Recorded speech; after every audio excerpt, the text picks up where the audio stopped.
नमस्कार, स्वराज एक्सप्रेस में एक बार फिर से आपका स्वागत है। मैं हूं आपके साथ ऋषभ सोनी। शुरू करेंगे खबरों का सिलसिला। आज मध्य प्रदेश विधानसभा के बजट सत्र का तीसरा दिन है। शिवराज सरकार के चौथे कार्यकाल का अंतिम बजट आज विधानसभा में पेश होगा। पहली बार मध्य प्रदेश में ई बजट लाया जाएगा।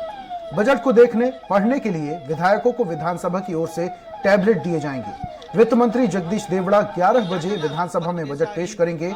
इस बार का बजट लगभग 3.20 लाख करोड़ रुपए का होने की उम्मीद है।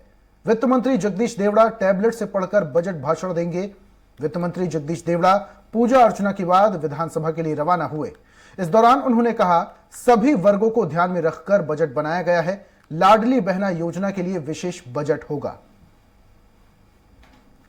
निश्चित रूप से जो आने वाला बजट है आज, वो जनता के हित का बजट होगा, जनता की भावनाओं का सम्मान करते हुए बजट होगा। ये विकास का बजट होगा, जनहित का बजट होगा और सभी वर्गों का इसमें ध्यान रखा जाएगा। चाहे गांव, गरीब, किसान, मजदूर, महिलाएं, युवा, सब वर्गों का, बच्चों का, सब वर्गों का ध्यान रखा जाएगा। यह बजट आज सर्वस्पर्शी बजट होगा। निश्चित रूप से इस कार्यकाल का यह लास्ट बजट है विधानसभा में, तो निश्चित रूप से मैं कहता हूं कि यह प्रदेश के हित का बजट होगा। मध्य प्रदेश विधानसभा के बजट सत्र का आज तीसरा दिन है। आज शिवराज सरकार अपने कार्यकाल का आखिरी बजट पेश करेगी। वित्त मंत्री जगदीश देवड़ा आज सदन में पेपरलेस बजट पेश करेंगे। यह पहला ई बजट होगा। बता दें कि वित्त वर्ष 2023-24 का बजट करीब 3 लाख करोड़ रुपए होने का अनुमान है। चुनावी साल के बजट के पूरी तरह से लोक लुभावन होने के आसार हैं। सरकार जनता पर कोई अतिरिक्त बोझ नहीं डालेगी। सरकार का चुनावी साल का अंतिम बजट है। सरकार अनुसूचित जाति और अनुसूचित जनजाति, महिला और किसानों के लिए बजट में और सौगात दे सकती है। इस बार का बजट करीब 3 लाख करोड़ के आसपास होने का अनुमान है। पिछली बार सरकार ने 2,79,000 करोड़ रुपए का बजट पेश किया था। आज मध्य प्रदेश का बजट पेपरलेस बजट होगा।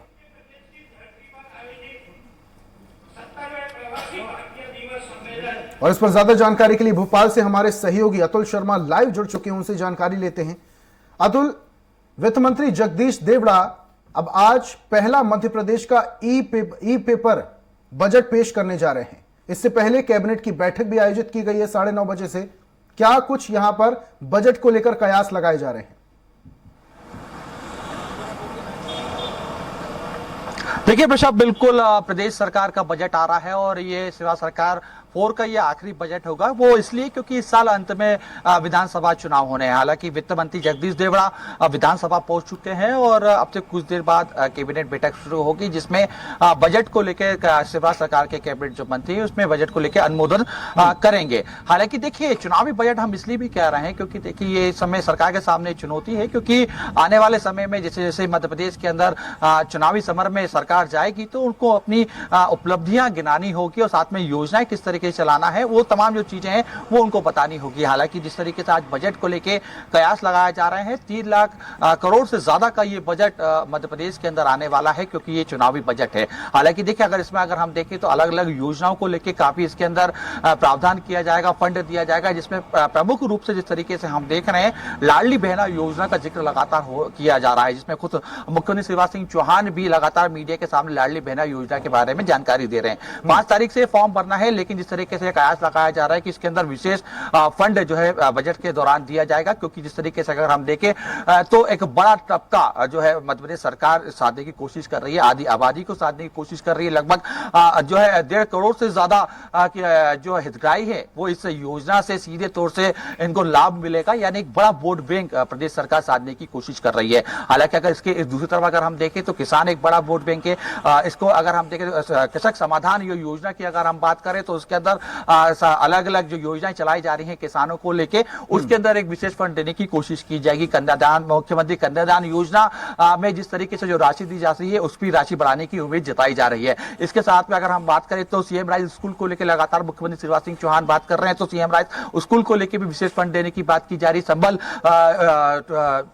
2.0 जो योजना चल रही है उसको लेकर भी खासा बजट देने की कोशिश की जा रही है, क्योंकि संबल योजना के माध्यम से बड़ा तबका जो है सीधा प्रभावित होता है। और सीधे तौर पे सरकार का यही फोकस है कि अनुसूचित जनजाति और ओबीसी समाज, तमाम ये जो दूसरे वर्ग हैं उसमें महिला वर्ग भी है, उनको सीधे तौर पे साधा जा सके। हालांकि देखिए इसमें अगर हम देखें तो मध्य प्रदेश में पिछले अगर हम एक साल से देख रहे हैं तो मध्य प्रदेश के अंदर आदिवासी वर्ग को लेकर खासी राजनीति हो रही है और ये कोशिश की जाएगी प्रदेश सरकार की तरफ से, क्योंकि एक बड़ा वोट बैंक है कि इसमें जब आज 11 बजे बजट आए तो उसमें अनुसूचित जनजाति वर्ग के लिए एक खासा फंड निकाले, क्योंकि अलग अलग योजनाएं चलाई जा रही है। इस योजना के अनुसार सीधे तौर पर अनुसूचित जनजाति यानी आदिवासी वर्ग को लेकर जो है सीधे साधने की कोशिश की जाए। इसके साथ में अगर हम देखें तो देखिए स्वास्थ्य को लेकर भी अलग अलग मध्य प्रदेश के अंदर योजना चलाई जा रही है, कोशिश की जा रही है। सरकार का सीधे तौर पे दावा है ऋषभ की मध्य प्रदेश के अंदर स्वास्थ्य सेवाएं जो है हम जो है गुणवत्ता बढ़ा रहे हैं और तमाम ये कोशिश कर रहे हैं कि सरकारी जो हॉस्पिटल्स है उसमें अच्छी से अच्छी स्वास्थ्य सुविधाएं दे सके। तो कुल मिला के माना जा सकता है कि स्वास्थ्य सेवाओं के लिए भी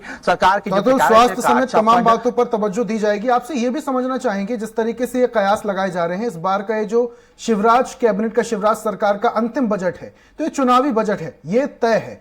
क्या इस बार अतिरिक्त जो बजट, जो बोझ है जनता पर नहीं डाला जाएगा? कहीं ना कहीं इस बार जनता को कुछ राहत मिल सकती है क्या महंगाई से? देखिए बिल्कुल जिस तरीके से हमने देखा था कि पिछले बार का भी जब बजट आया था ऋषभ तो उसमें कोई अतिरिक्त कर नहीं लगाया गया था और इस बार भी क्योंकि चुनावी साल है और सरकार जो भी कोशिश कर रही है वो उसमें ये जो है कहीं ना कहीं कोशिश में है कि किसी प्रकार का कोई अतिरिक्त कर जनता के ऊपर ना जाए, क्योंकि जिस तरीके से महंगाई को एक बड़ा मुद्दा विपक्ष बना रहा है और ऐसे में अगर अतिरिक्त कर आता है तो सीधा प्रभाव जो है जनता को पड़ सकता है।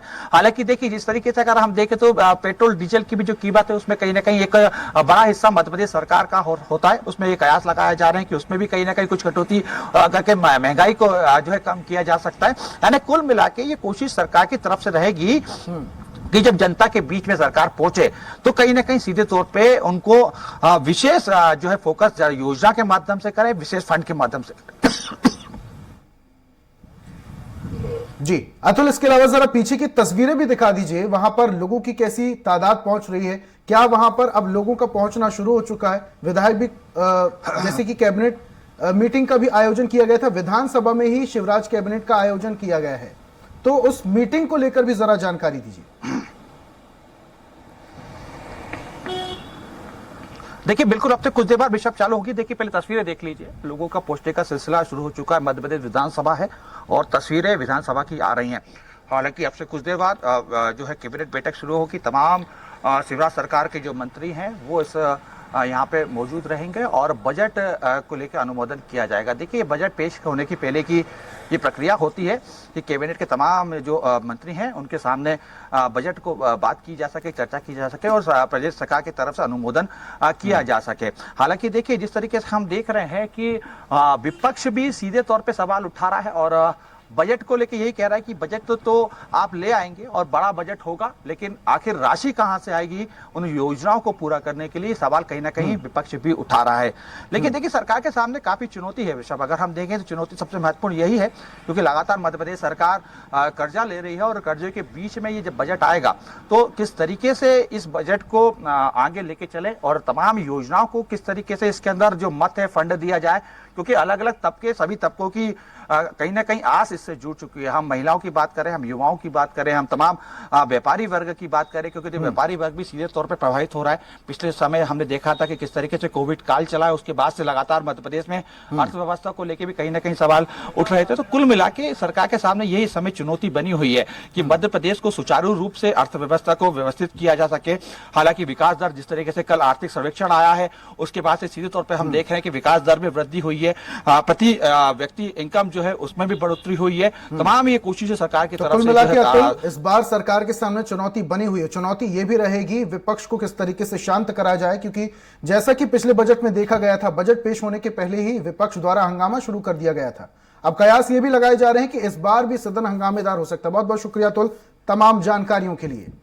तो आज मध्य प्रदेश का ई बजट पेश होने जा रहा है।